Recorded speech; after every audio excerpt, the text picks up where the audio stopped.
현재 전력 연구에 근무하고 있는 강병상입니다.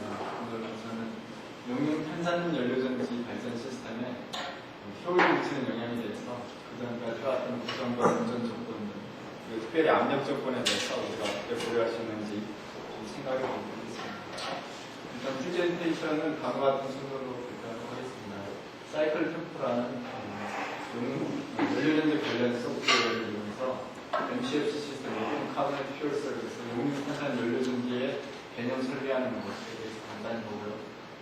지금까지 그 R&D로 하고 있는 MCFC 여러 시스템 중에서 미국에서 하고 있는 산업 시스템, 250kW하고 1메가와트급의 인터널 리포밍 MCFC, 내부 개질형 연료전지, 용융 탄산 연료전지와 가압형으로 시스템 분야로 하는 일본의 IHI, 이시가와 헤이먼 헤비 인더스트리라고 여기서 300kW급과 750kW급 모듈을 개발하는데 그거를 익스터널 리포밍 타입의 용융 탄산 연료전지, 되게 큰 추세가 미국과 일본인데 그 두 가지 시스템을 분석을 보고 우리가 개발하고 목표로 하는 2003년에 이제 완성할 타겟인 100kW급 익스터널 리포밍 MCFC 시스템에 대해서 좀 고려를 해보겠습니다.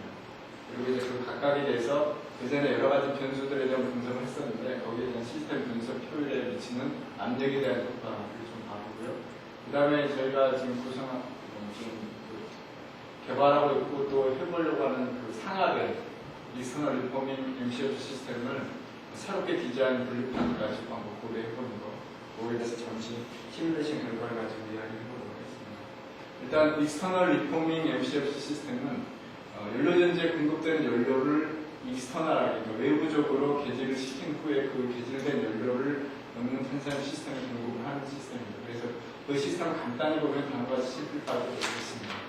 최종 목표인 얼터너티브 커런트를 생산해내기 위해서 내추럴 가스를 리포밍 시키는 경우 그 모든 프로세스가 이 안에 들어간다면 공급되는 것은 결국 에어와 내추럴 가스며 생산되는 것은 CO2와 에어를 쓰기 때문에 이제 나이트로젠이 나오는 거고, 그 다음에 물이 생성되었습니다. 전기화 반응이기 때문에.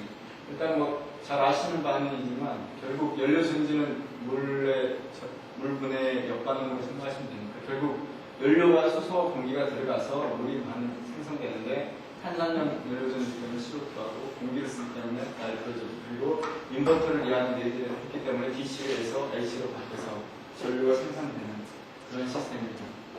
500kW MC 파워 제너레이션 시스템 이렇게 개념도 같은 게 나와 있는데 이걸 전체적으로 좀 자세히 들여다보면 크게 세 가지로 구성이 될 수 있습니다.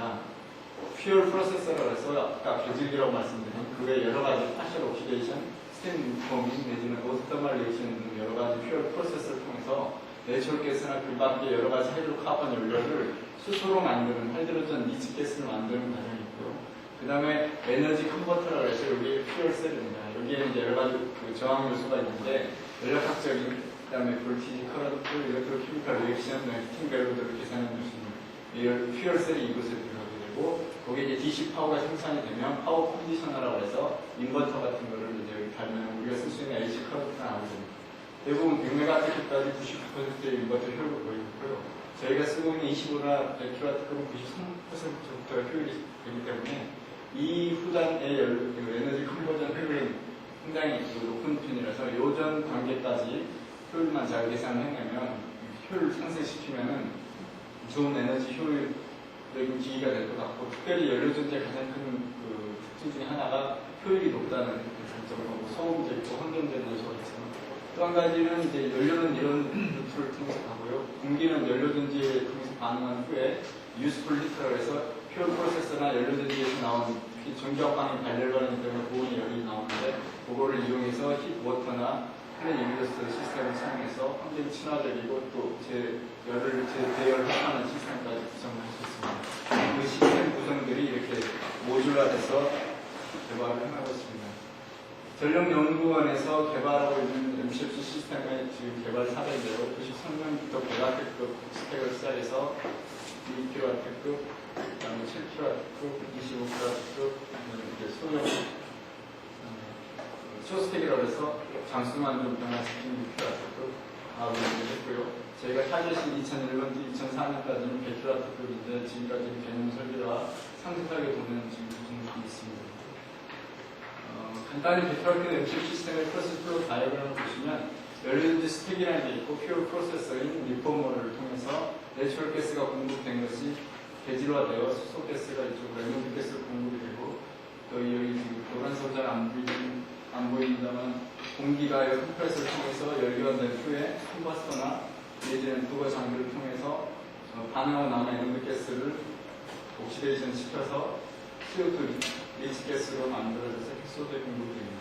나머지는 기수 분리 장치라든지 열변 장치와 스팀 제너레이터로 구성이 되어 있습니다.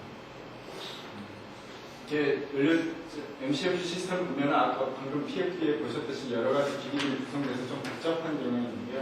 사실 시험적으로 하는 연료전지 그 시스템에 비해서 다음과 같이 여러 가지 모듈로 나눠질 수가 있습니다.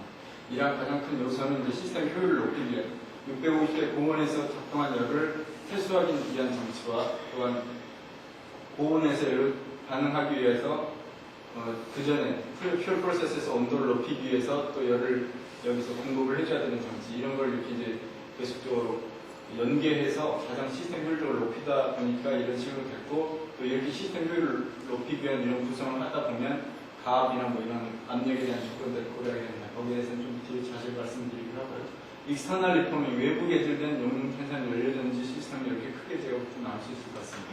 일단 내추럴 가스를 연료로 쓸 경우 리폼에서 스팀 리폼과 히타이드 버너를 많이 쓰는데요. 그래서 여기 퓨얼 프로세서 과정과 스택과 그 다음에 이 뒷부분 터보 차저나 예를 들어 히트 익스체인지 열 회수하고 부가 발전하는 시스템이고 기수 분리해서 방향하고 남은 가스들을 다시 재이용하는 이런 식으로 크게 4단계로 이렇게 구성이 될 수 있습니다. 이러한 구성들을 어떻게 배치하고 얼마만큼 리사이클을 시키고 얼마만큼 기수 분리시키고 얼마만큼 열을 회수할 거나 이거에 따라서 효율이 많이 변하는데 그러한 분석들은 지난 학회까지 계속 발표를 했었고요. 오늘은 압력하고 그 외의 조건에 대해서만 하겠습니다. 사이클 템포는 여기 네덜란드 벽토공에서 만들었는데요. 연료전지 과정 이제 리포머 모델이고 연료전지 모델이 따로 구성이 되어 있는데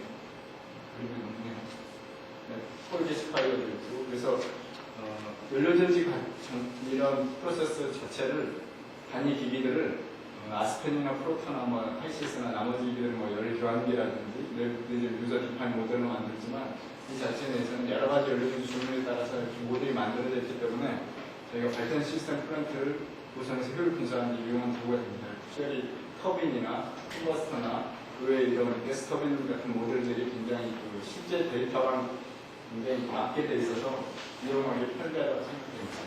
이건 베트라틱 MCU 시스템에 대해서 이 연료전지고 A가 에노드를 나타내고 C가 캐소드를 나타내고 이 연료전지에 대해서 리포머와 그 외 부가 장비를 구성해서 효율을 분석해보는 경우입니다. 사이클 템플을 이용해서요.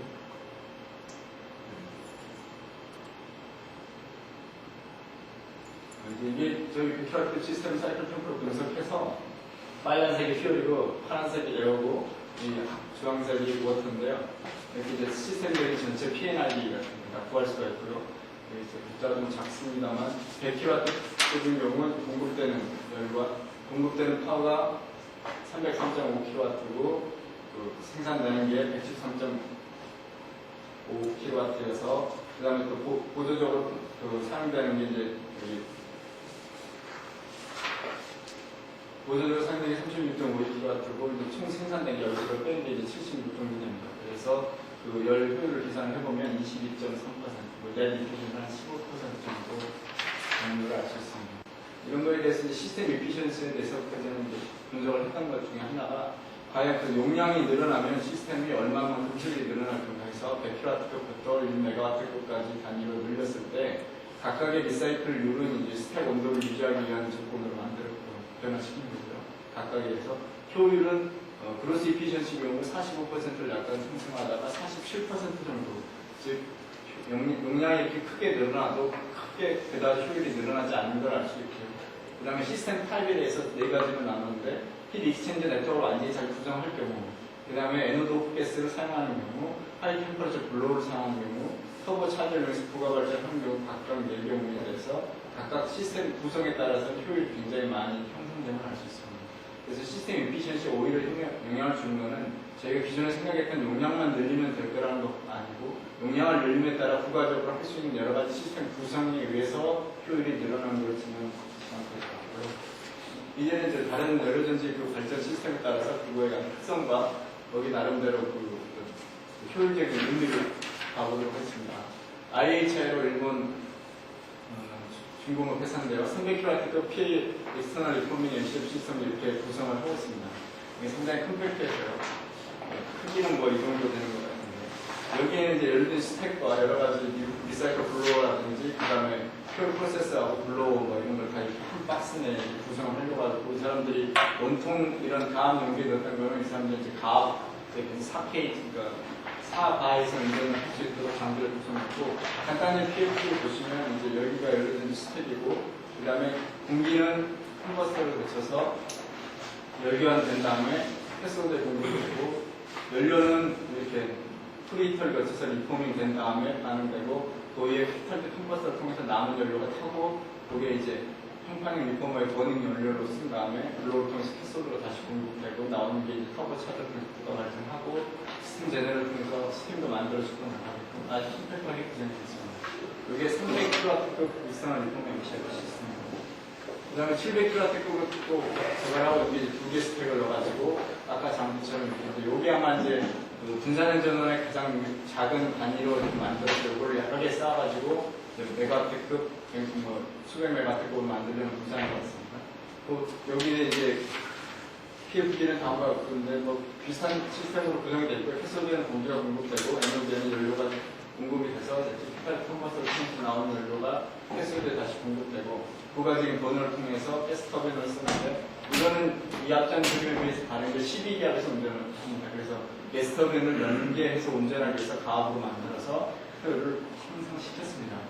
그래서 이 두 가지 시스템 에피션시를 각각 분석을 해보면은 300kW급인 경우는 압력이 4kg, 그러니까